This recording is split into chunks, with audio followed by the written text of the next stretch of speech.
Sa padulong mag-viral nga video ni Jomar Dagohoy sa social media, makita ang pagpangulata sa 7 ka batan-on sa usa ka estudyante sa Barangay 10A sa Davao City. Usa sa mga nangulata nailhana. Ani ang report ni John D. Esteban.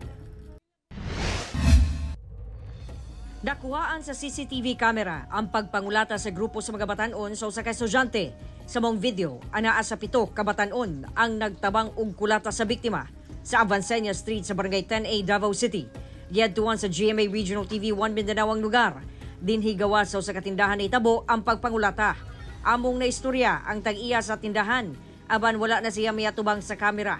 Kini nga CCTV camera ang nakakuha sa panghitabo. Sumala pa, alas 6 sa gabi kini nahitabo niadtong Biyernes, January 31. Kalit na lang matud pa sila nga nakadungog og kasamok sa gawas. Sa pagsuta, nakita nga gitabangan na og bukbok ang biktima. Naundang lang gini diyang iyang gibadlong.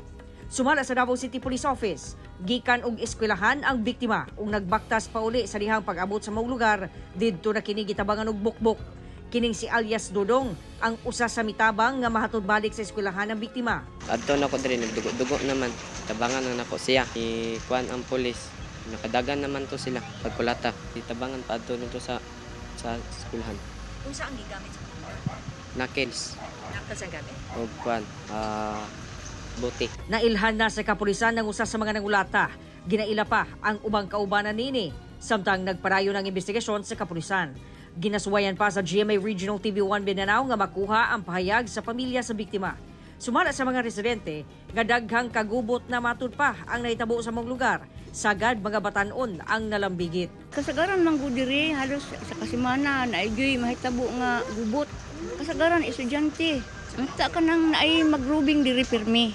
Ay magrubing para hadlok man na sila sa mga magrubing diri maski sa barangay na lang gud. Usa sa mga ginatutukan sa DCPO, mao ang mga minor de edad nga nalambigit sa kagubot o kasamok. Dili man tanan nga kanto sa akong hiingon ma'am no, dili man tanan nga kanto ang butangan ng kapulisan. Unang kailangan ginato ang tabang ma'am no from the barangay officials, especially sa gabi hangtod naon ma'am no nga tabangan mi sa pagpanronda pagrubi sa mga areas nga naay mga reported incidents sa mga batan-on. Nanawagan sab ang kapulisan sa mga ginikanan nga bantayan o monitoron ang ilahang mga anak, labi na ang mga minor de edad. Number 1 responsibilidad ang mga ginikanan nga bantayan ang ilahang mga anak, especially nga lapas na sa oras ma'am no sa curfew nga naata diri sa atong sila sa Davao. Kauban, si Bebot Kahes sa kamera. John D. Esteban, 1 Mindanao.